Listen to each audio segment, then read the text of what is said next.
Consumers want to know the facts about the products they buy. But America's agriculture landscape is not easy to navigate. Between different companies, scientific advancement, government regulations, advertising campaigns, and an unhealthy amount of myth and misconception, anyone would be hard-pressed to make sense of it. That's where Real Ag comes in. From the producers who make your food to the store where you buy the final product and everything in between. This is Real Ag. Whether it's a simple flower garden or a full vegetable garden, home gardening is increasing in popularity in Kansas. With the many health benefits to having a home garden, as well as other perks that come with it, people are rediscovering this productive hobby.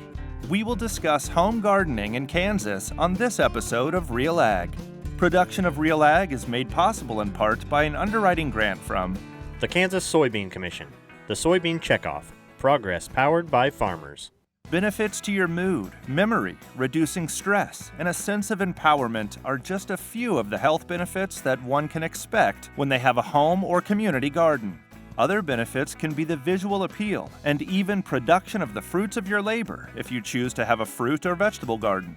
Sometimes starting a garden can seem like a daunting task. So, what are the best ways to begin a home garden? And what should new gardeners know when they initiate a garden? There's any number of ways to start a home garden. It's really something that you can do almost anywhere. So if you're living in an apartment, maybe you can do a container garden or even some house plants, which I guess we don't often call gardening, but they create some of that same connection. The beautiful thing about home gardening is that anybody can do it, and what we like to communicate to folks is that, don't hesitate to think that you can't be a home gardener in any location. It doesn't need to be a massive undertaking like, plowing up the back 40. Whether you're living in an apartment, a small house, you have access to a backyard or just a balcony, there are a number of ways to get started. If you have a small flower pot, if you want to build your own raised bed, or you do want to do an in-ground planting, there's a variety of ways to get started and a lot of opportunities to grow your own edible crops. The first thing to know, probably the most important thing, is that there are any number of ways to garden. So figure out what works for you. If you want to grow leafy greens for salads, there's ways to do that, but you need to figure out how to do that. The key secret to gardening is choosing the right plant for the right place. So you want to make sure whatever your situation is, you're finding the plants that will work for you and also finding something you want to grow. I find some people really love growing vegetables and aren't very interested in flowers, and that's great. Focus on those vegetables. Or if you only want to grow flowers, grow those. There's no right way to garden. Whatever works for you, whatever you love to grow, whatever you love to see, grow that. Of course, raised bed is a very common way to home garden, and so you're going to find folks that go that route. But if you have a small space, just growing vegetables in containers, can be a real simple way to do that. For the folks that have more space, a traditional in-ground garden, it may be their choice. For good plant production, there are kind of a few principles that are important to understand. Plants need access to full sun. Edible crops specifically probably are going to need somewhere in the range of 6 to 8 hours of direct sun. They'll need a good growing medium. That could be a potting mix, that could be soil in your backyard that's been plowed and broken up. It could be growing in a hydroponic system using a soilless media. Regardless, you're going to need access to light, good soil or some sort of growing media, and you're going to need water. Those are kind of the three major components of good plant growth. One of the most common mistakes we run into is maybe just biting off more than you can chew, in the sense of maybe a bigger garden than maybe you can manage or take on. And so we like to encourage people to start small, to get to know a few plants. Pick out a few vegetables that you like, you'll eat, get to know them, their biology, kind of their life cycle. But start small and learn about a few plants and then grow your knowledge from there. So, just taking it one step at a time, kind of like with anything new that we learn is really important. And another common mistake sometimes we run into helping people with is soil. And just really, it's easy to underestimate how important soil is in creating a healthy garden, backyard garden of any, whether it's a container, raised bed, in ground, whatever the case may be. So, taking time to learn about soil will really benefit you long term, and so we try to promote that through our services such as soil testing, the things that we offer through Extension. But if you have some land outside, or even if you're doing container gardening, spending some time thinking about what's a good place to put your garden is important, because different sites have different plants that thrive there. So if your whole yard is shady, you're probably not going to be able to grow something like a tomato plant. But if you are looking to grow some tomato plants or other fruiting vegetables, you want to look for a full sun spot. So really taking a site assessment is the first step in starting a home garden. But regardless of the choice, the neat thing is we've got resources to help people with whatever direction they go, and K-State Research and Extension really can provide assistance no matter what kind of garden people are doing, and that's really our goal, is to provide help and resources no matter what style of garden you're choosing. There's never a bad time to start a garden, depending on what types of vegetables you're growing, and as you learn about gardening, you'll learn that in Kansas, what's unique is we have kind of 3 gardening seasons per year. We have the cool season, spring gardening. We have the hot season during the summer, where we can grow warm season vegetables. And then we have another cool spell in the fall, where we can grow some cool season crops again. So depending on the type of crops you want to grow, and getting to know those, you'll learn when they should be planted and harvested. And so we also have the Kansas Garden Guide through K-State Research and Extension is one of our premier publications that actually really takes you through the process of those different gardening times and seasons, and provides a calendar actually, which is really unique, that folks could look at to gauge when crops should be planted and harvested. One of the secrets to gardening is you have to spend time in your garden. So it's not something you go out early in the season, plant your plants, and forget about them for a month. You need to go out there often, look at what's happening. Are your plants thriving, or are they struggling? Maybe if they're struggling, they need fertilizer, or there's a disease issue you need to identify. Maybe there are some insect pests, and if you go out, a month later, your plants are all gone, versus if you're out there on a daily or regular basis, you might see the beginning of that outbreak and be able to take action in time. So one of the things I find with people that really struggle with gardens is they don't spend enough time at it. So if you go out there, plant your plants, a week later, weeds are starting to grow. 2 weeks later, weeds are probably overtaking your plants. So you need to pay attention, spend a little time. A little early action can solve a lot of big problems that weeks later would be a headache. Finding a planting medium is a big first step to starting a home garden. Whether it's using potted plants or your own backyard, many home gardeners will start with a soil medium. So what are some of the best soil practices? And can amendments such as fertilizer, tillage, or compost be helpful to your soil? Most plants are going to benefit from some amount of fertilizer on an annual basis. For in-ground plantings in our area, we usually see that a lot of the soil test results that we get back are low in nitrogen. If you're growing annual crops and you're removing those, like a vegetable garden, some things are beneficial every year. So if you're harvesting things, even if you're not harvesting things, if you want optimum growth on your lawn, even if you're cycling those grass clippings, adding some nitrogen every year can be a good practice. When you're looking at a fertilizer product at the garden store, you're usually going to see 3 numbers on the bag. Those represent the concentrations of NPK, nitrogen, phosphorus, and potassium. Once you get your soil test results back, ideally working with the local extension office, they'll let you know which of those major macronutrients, the nitrogen, phosphorus, and potassium, your soil might be in need of.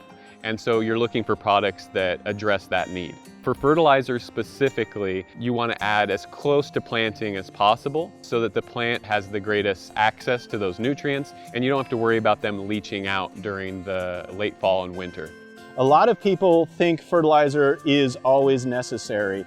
And one of the things that's really important when you start gardening is to understand that soils have different levels of fertility naturally or through the history of that soil prior to you starting to garden there. So if you have a new garden, what we recommend is getting a soil test, and you can do that at any local extension office.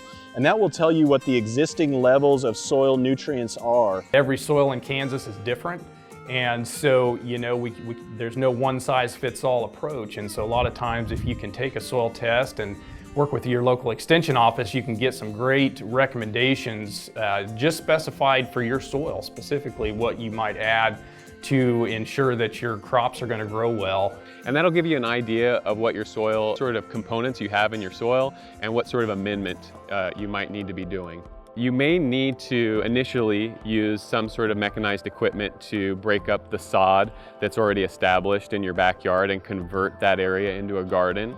But once you've done that and the soil is relatively loose, if you can keep the space weed-free, there may not be the requirement to use a mechanized equipment on a regular basis or run a power tiller, that is, on a year-to-year basis. And just some really basic hand tools like a digging fork, or in our case, we like to use a broad fork, which is a larger type of pitchfork. That's how we loosen the soil every year, and we like to think that it helps kind of keep a more diverse biology in the soil instead of turning it over every year with a tiller. What I always like to encourage people to do is till with intentionality. Obviously, if you till too much, what we find is that soil structure is damaged by doing that. It destroys the aggregates in the soil, and a lot of times it burns up our organic matter the more we expose it and turn it over. So in order to preserve organic matter and the soil aggregation, that we need to ensure our plant roots can get water and air like they need to, we don't want to over-till. The key tillage practices are really to try and minimize your tillage. So tillage does some damage to your soil structure, and you want to minimize that damage. And the other thing that I think is really the most critical for home gardeners is you want to make sure your soil is adequately dry before you till. So especially in the spring when people want to start an annual vegetable garden, they get out there, the temperatures gets warm, they're ready to garden, and they take the tiller out and run it through the garden. Well, often in the spring our soils are wet. We have a lot of moisture in the spring, and you can damage your soil structure for the rest of the year if you till when your soil's too wet. So what you want to do is you want to take a handful of that garden soil, crumble it into a ball or curl it into a ball in your fist, and if you can crumble it up easily, if it falls apart when you apply some pressure to it, it's probably dry enough to till. If it stays in a ball, and especially if you squeeze it and any moisture comes out, it's too wet and you need to wait for your garden to dry out before you till. If you want to go for a no-till garden, the easy way to do that is to really use thick layers of mulch.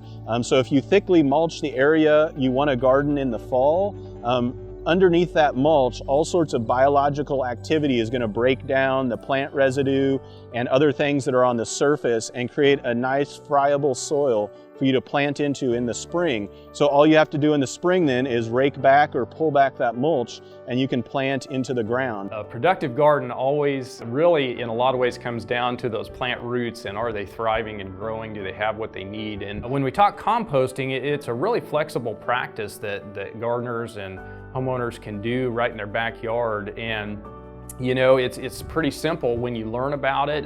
It does take a little bit of time to learn the process, but it's a simple layering process of browns and greens, carbon and nitrogen and soil, the microbes, and creating an environment where they break down those materials, and what you end up with is a rich material soil amendment.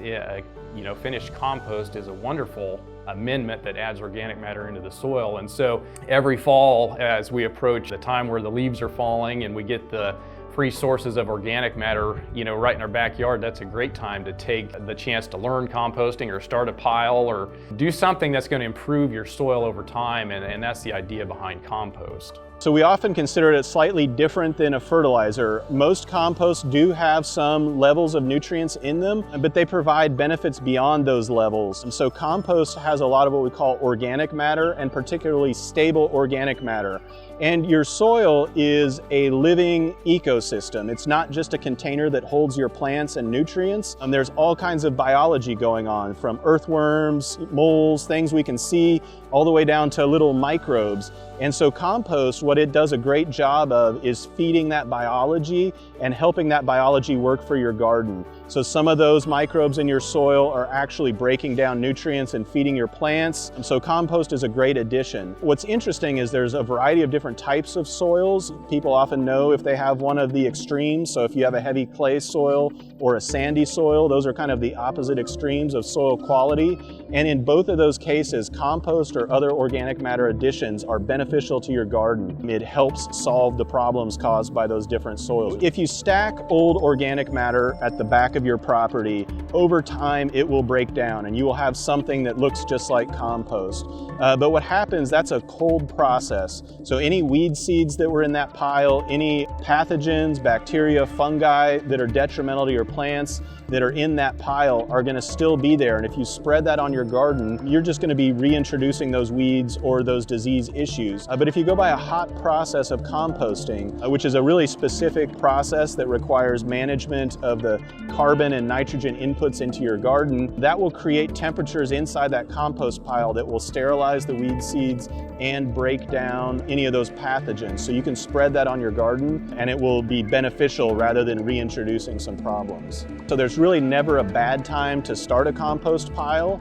If you have a well-managed pile where you're managing the carbon and nitrogen, the amount of water that's going in there and making sure it gets enough air, that pile will break down relatively quickly. But what that means changes throughout the season. So in the summer, when you're getting a lot of natural heat, that relatively quickly will be faster than in the winter. But there's really no bad time to start a compost pile, and you can get that hot process going even if the temperatures are really cold outside. So the bacteria and fungi and all that biology in your pile will be generating heat even if the air temperature is cold.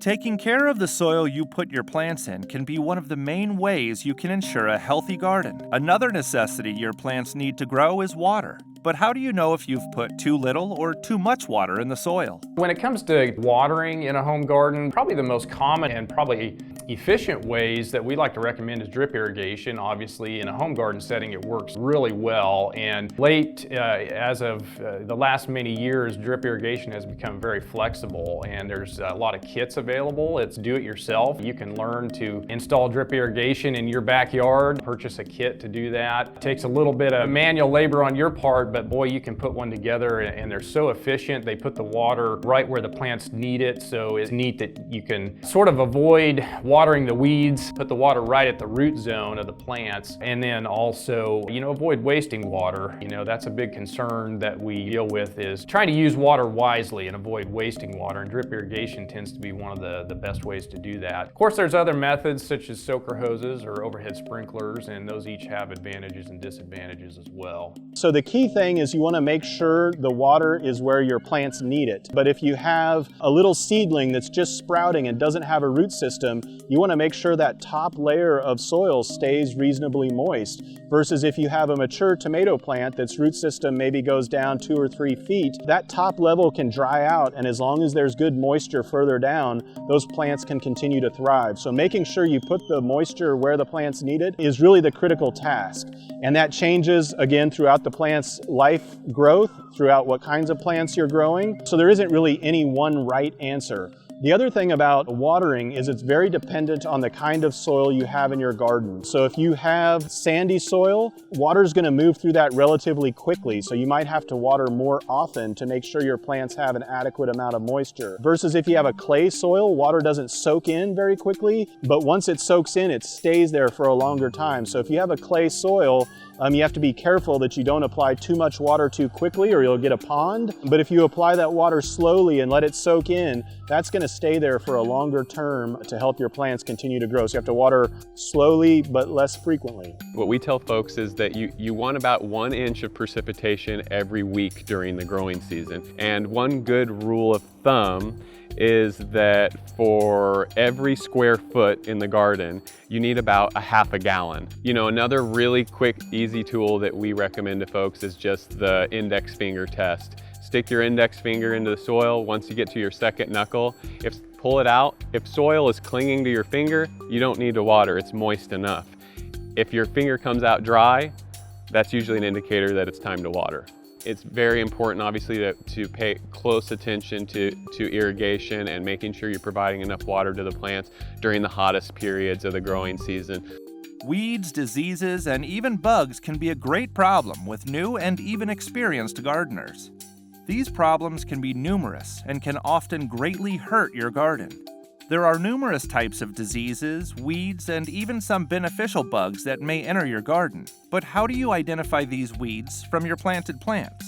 How can you tell the difference between beneficial and detrimental bugs in your garden? And how can you know if your plants have a disease? As well as how can you defeat these problems? Weeds are always a problem in home gardens, and certainly one of the bigger issues is they compete with our vegetables and our desirable plants for the nutrients and water in the soil. We don't want to see weeds, take off and just become an overwhelming problem in gardens. It's always a battle we fight. So there are multiple ways that we always encourage people to try and manage those weeds. It can be, in a small space, maybe hand pulling. Mulches are one of our best ways to control weeds, using organic mulches in a garden to keep the sunlight off the soil. Especially when you're getting started, it's really nice to start with living plants or transplants. That way you immediately identify, is this a germinating weed or is this the germinating seed that I put in the ground? If you start with a plant, you usually can immediately identify what is the plant that I want to be here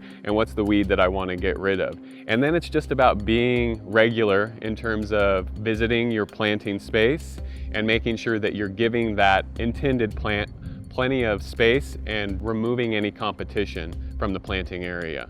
Sometimes folks that are new to gardening just need a little bit of help, maybe from someone else that has some experience, gardener in the family, or use your extension office. Utilize the local resources for people that can help you identify, if you have a question, what is a weed or what is this weed? It is important to identify the weeds so maybe the most practical ways you can try to deal with and control those. It's not only weeds that we deal with in gardens, certainly diseases and insects can be problems for folks as they get into gardening, and you'll learn every plant in a garden is going to have tendencies towards certain diseases or certain insects that it can encounter and have problems with, and that's where you utilize the folks that have the information that can help you, and Extension certainly has information on certainly every disease that we see in gardens, every insect. We're going to have publications that give you direct and specific information on either controlling that or learning to live with it. In some cases, certain things we may not be able to control, but just understanding how they work and why they're there. And so we really encourage people to get to know the plants that they're growing, because there will be specific issues that happen from year to year on different crops. Managing pests and disease is scouting, going out to the garden on a regular basis, turning the leaves, seeing what sort of activity you have there, and understanding that not all insects are pests. We have a lot of beneficial wildlife and insects that help keep some of those predators or things that feed on our fruits and vegetables at bay. And so having a healthy ecosystem, a lot of diversity in your garden space with plants that are flowering at different periods can help attract some of those beneficial insects and sort of create more of a balanced ecosystem. There will be pests and disease issues as you go along through your gardening journey. Just if you can identify the issue early, contact your local extension agent if you have questions about what you're seeing. But always early identification of an issue gives you the best chance to actually address it or diagnose and possibly improve the situation. The COVID-19 pandemic has created a lot of changes in our world, but a potentially beneficial change that has come from the pandemic is the increase of people taking part in their interest in gardening. Home gardens are a growing interest for many people in Kansas, and the benefits of them can be numerous if you are willing to spend the time and effort taking care of your plants. It's been interesting over the pandemic. We've actually seen an increase in the willingness or desire to want to be outside in a home garden, and which is great because there's so many benefits associated with not only being outdoors, but just with growing your own food. And so we've seen an increase in questions and just searching for resources to assist folks in getting started. And so it's been a lot of fun to be able to help people get started in a home garden. I think things are sort of cyclical in generations past. This was a major component of homesteading and providing nutritious food to the family, and that interest is renewed and has been renewed even prior to the pandemic, but definitely saw an increase. People that were spending more time at home and that wanted to incorporate gardening also as sort of a tool with education, with kids that maybe weren't at the schoolhouse and were maybe doing more homeschooling or remote school. And so incorporating outside gardening as a sort of educational activity for kids at home. The pandemic has been an amazing boon for gardening in general. So when things shut down in 2020, some of the grocery store shelves were empty. People got really interested in gardening, in part to grow their own food, but also in part because it was a safe activity they could do outdoors, get some fresh air, and not be stuck in their houses while they were maybe on lockdown. And that interest seems to have carried on into 2021, which is great. So some of those new gardeners continue to be interested in gardening. Home gardens are beneficial in probably more ways than people even imagine they are. Like we mentioned, you get the benefit of growing your own homegrown food, healthy food that tastes great. But there's also the side of home gardening that really is the outdoor connection to nature, and we see that a lot of research in the last many years has really shown us how important nature is to our health and well-being as human beings, not only for kids but adults as well. And so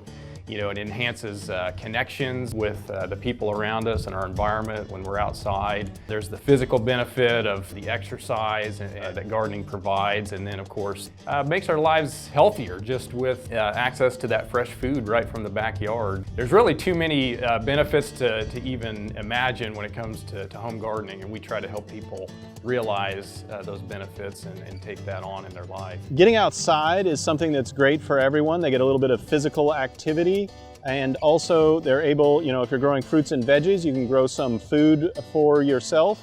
And also, if you're growing flowers, you can beautify your home landscape or the area wherever you're able to garden. And then finally, I feel like being outside gardening provides a real connection to nature. Some people may see the garden as a labor, others see it as a labor of love and an opportunity to just get out and get moving, and a sort of sense of satisfaction with a job well done, keeping your garden bed weed-free and your plants growing big and healthy kind of makes you feel accomplished at the end of the day, as well as I think provides a little bit of, physical exercise. It sounds more difficult than it really is, and I think what my encouragement is to folks is to really not be hesitant, even if you haven't gardened before, about getting into gardening and trying it for yourself. And I think once people get into it and like we said, they start small and learn a little bit as you go, what you find is that there's so much reward and benefit in being out in nature and in growing fresh food and just being around the ecosystems outdoors, the natural settings, and the way they impact human beings. The benefits are so vast and great that you realize, why was I never doing this to begin with? We hope you've enjoyed this episode of Real Ag on Home Gardens. As always, you can check out this and other episodes of Real Ag on SmokyHillsPBS.org. From the producers at Smoky Hills PBS, this has been Real Ag. Production of Real Ag is made possible in part by an underwriting grant from the Kansas Soybean Commission, the Soybean Checkoff, progress powered by farmers.